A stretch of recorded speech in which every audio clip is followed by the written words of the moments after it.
have $222,000 worth of debt, how I got here, and also what I plan to do about it. You stick until the end of today's video. I'm going to be revealing all of that and more with you.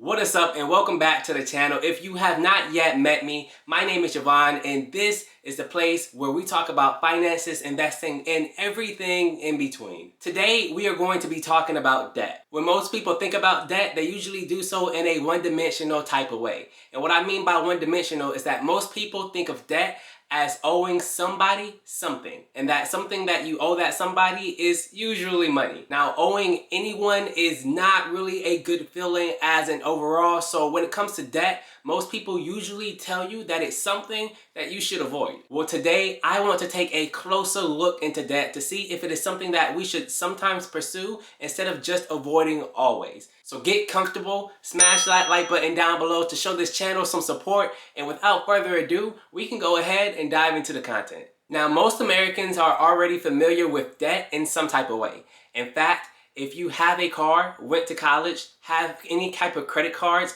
bought a home, or maybe visit the hospital for frequent trips due to some type of health issues, then you are more than likely already familiar with what debt is and the impacts that it can have on your life. When I speak about impacts, for most people, that will be a negative encounter instead of a positive one. Now, negative impacts are most closely associated with bad debt. And if you don't know what bad debt is, then make sure you pay close attention to what I say next. Let's say after going to college, you managed to land yourself a nice paying job, and because you have a job that's paying you really well, you decide to buy yourself a house and a car, because after all, you just graduated, so you deserve it. For our example, let's say that the house costs $150,000 and the car costs $25,000. Out of that combined total, that's going to equal $175,000 for both the house and the car.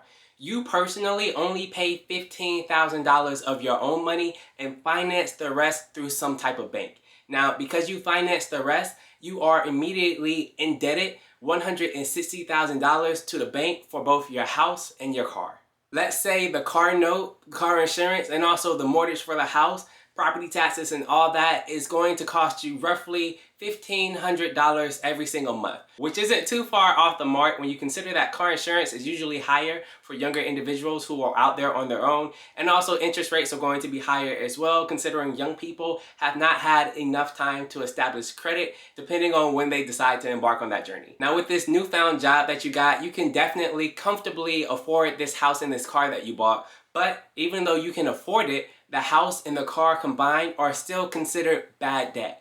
And they are considered bad debt because at the end of every single month, owning both of those things are costing you money. Now, if bad debt is classified as something that loses you money, then the next logical conclusion that we can make is good debt is something that gains you money. When people talk about good debt, they're mostly referring to real estate investment deals or business loans. In fact, coming up, I have a really good example on how to use debt to make money. Let's say you come across the application called Turo one day. Now, for all of those who don't know, Turo is basically the Airbnb for cars. It lets you rent out your own personal car to strangers. So that way you can get rid of Enterprise or Hertz. Basically, the middleman. Turo lets you use your car and let it be a performing asset for you. Now, you really like the sound of this idea. However, the car that you have, you use a lot. And you're also a little on the fridge side because you don't want anything happening to your main source of transportation. But you have a really good idea. Instead of renting out your main car on Turo, what you do is you hop on Carvana and you find a really nice car that you can buy and then potentially later rent out.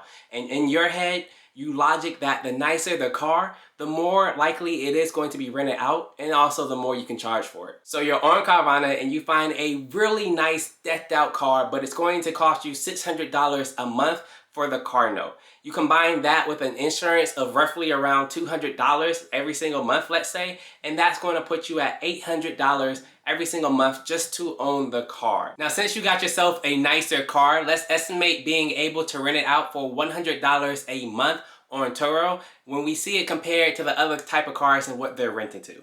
Now, if we estimated that it renting out $100 a month based on what we've seen on the market, then this month alone for January of 2021, we can see that if it was booked for all weekends, Friday through Saturday, we could bring in a gross total amount of $1,500. Now, after you pay back your car insurance and your car note for that month of January, that $1,500 minus those total expenses of $800 could leave you with a profit of $700.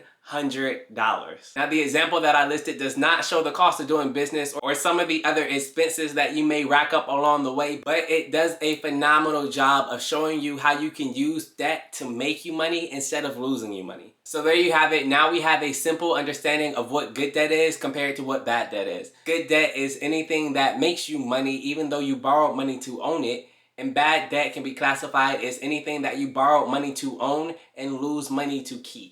Now, here is where I want to be very careful with the way I define things, because I don't want you to leave away thinking that if you get your hands on good debt, it is going to live forever as good debt. Let's say, for example, you wanted to get your hands on some investment property and you use the bank to do so. The bank you borrowed money from in this example is charging you $600 a month, but that is okay to you because this investment property is bringing you in $900 a month. This allows you to pay the bank $600 every single month and also keep $300 for yourself for your troubles. In the current state that I just described, that investment property can be considered as good debt. Why? Because even though you owe money to the bank to own it, having control over it brings you money in instead of loses you money. But what happens if that investment property is no longer bringing in money? I'm saying 1 month you go from bringing in $900 a month to not bringing in anything. Let's say, for example, that investment property that you bought and financed through the bank sits vacant for a stretch of 6 months.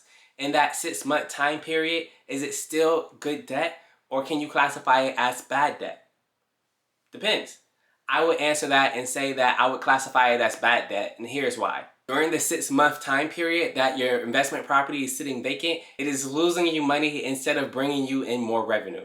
And the reason it's losing you money is that because even though it's not bringing in any money for you, you still have to pay the bank as the owner of the property. So you're still paying the bank, but you're not bringing in any money from that investment property. So you went from earning $300 a month to losing $600 a month. That means over a 6-month time period, instead of gaining $1,800, you instead lost $3,000. A big difference. So during that 6-month time period, it's not good debt, it's bad debt. In my eyes, at least, if you get rid of appreciation and everything else like that. And that is exactly why I say even though you may have good debt, that does not necessarily guarantee it's going to live forever as good debt. I say that to warn you guys to be careful with your investments, to make sure that the things you invest in don't end up driving you to bankruptcy. Probably a perfect moment to mention that I'm not a licensed professional advisor, certified money contractor, anything like that. I'm just a guy on YouTube sharing my investing journey with you, taking you on the road for the ride. If you want to seek any professional advice, I suggest you do so with the pros.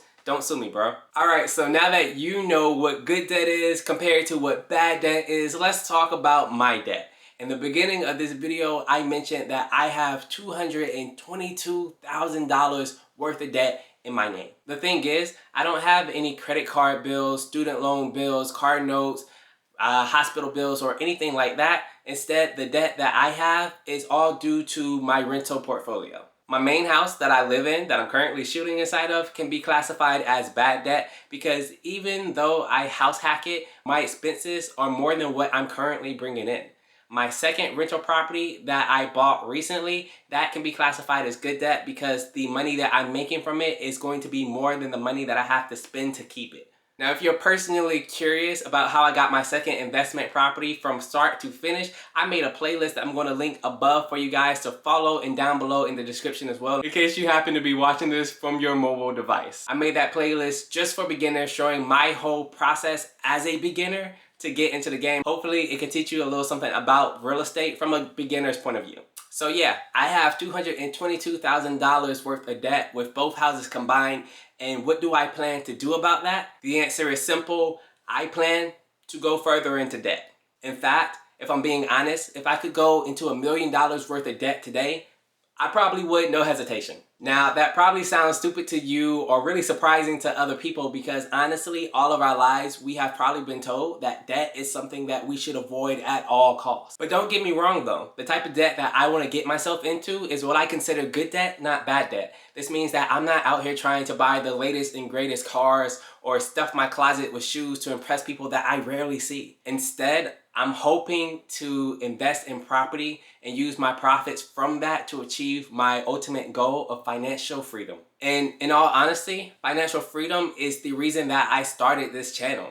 I not only want to go on this journey, but I want to share the journey with you and help out as many people as I can along the way. So all of my successes, but also all of my failures, I'm documenting here so that way it can help you make an easier path. I'm trying to do cool things and document it. I truly believe that there's enough food on the table for everybody to eat, and making this channel is my way of trying to help everyone get a seat at the table. So now that you know what the difference between good debt and bad debt is, and also what my debt is, how I got it, and what I plan to do with it, let me know down in the comments where you stand. What good debt are you currently trying to acquire, and what bad debt do you have that you're currently trying to get rid of? And I'll meet you down below, so hopefully we can have a good chat. If you have gotten any value from this video, then do your boy a huge favor. Smash that like button down below until it turns blue. It helps me defeat the YouTube algorithm and it helps promote this channel to other people like you who may need it. Also, if you have not already subscribed to the channel, then what are you doing?